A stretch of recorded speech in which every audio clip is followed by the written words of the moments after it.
This podcast is produced by the Portland Press Herald and sponsored by the Berlin City Auto Group. Experience easy, only at Berlin City. Hi, this is Alan Caron. I'm a columnist with the Maine Sunday Telegram, and this is my column from September 11th, 2016. It's called, When Did Our Standards for Political Leaders Fall So Low? A remarkable outpouring of letters to the editor have appeared across the state this week from Mainers and outsiders alike.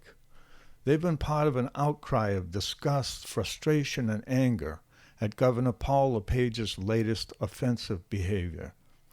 In a sense, those letters and the chatter you can hear about the governor almost everywhere you go signal a turning point for LePage. He still has the support of a hard core of conservative activists, but he's lost the public as a whole. One particularly surprising letter was from a prominent leader of a chamber of commerce in southern Maine.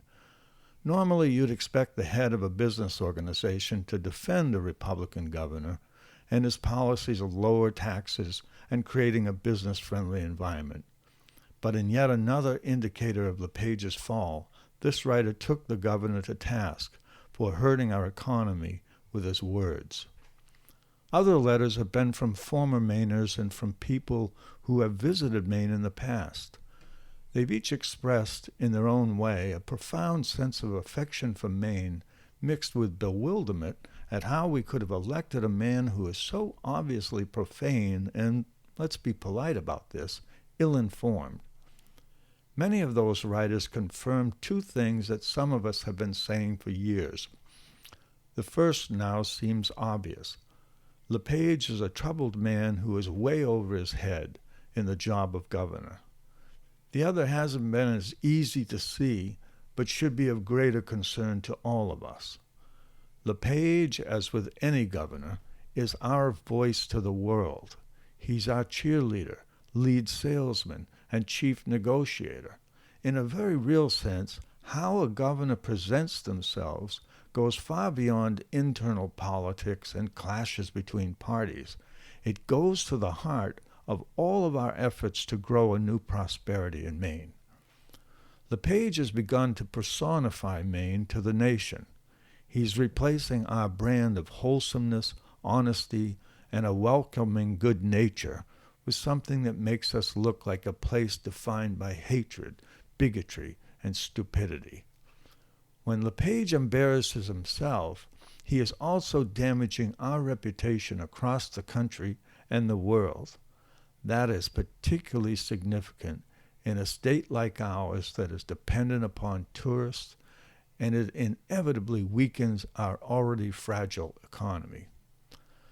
It wasn't so long ago that Mainers could take great and justified pride in the leaders we elevated and presented to the nation.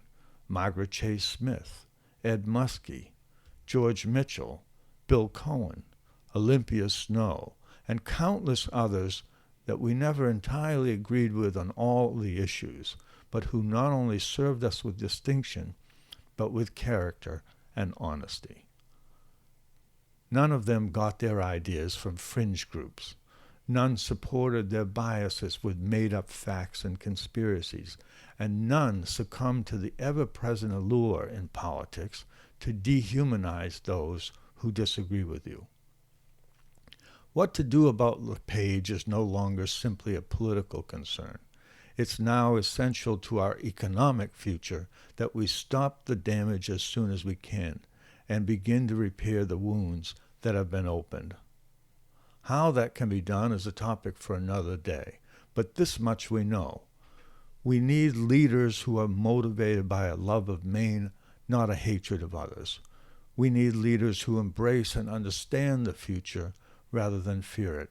And we need leaders from across the political spectrum who care less about partisan vendettas and more about a winning economy for Mainers.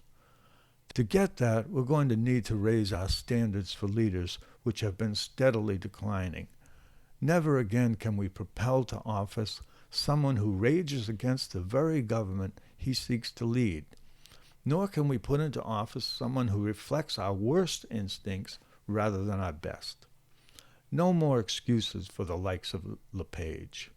no celebrations of ignorance, denials of obvious bigotry, or obsessions with destroying opponents. Maine is crying out to all of us to be rescued. It cannot withstand more of this. The consequences of another 8 years of internal destruction will be catastrophic. What Maine needs can only come from the people of Maine, standing up to reclaim who we are. We need an uprising of goodwill, common sense, nonpartisan openness, and real competence. An uprising that signals to the world that a new chapter is beginning in Maine, and that we are, as we were before, a welcoming place not just for business, but for visitors and new neighbors from everywhere. Once this election is behind us, let's get to work. This is Alan Caron, a columnist with the Maine Sunday Telegram. Thank you. Thank you for listening to the Portland Press Herald podcast. The Press Herald podcast is now available in iTunes. Visit our website at pressherald.com, and you can also email us at podcast@pressherald.com.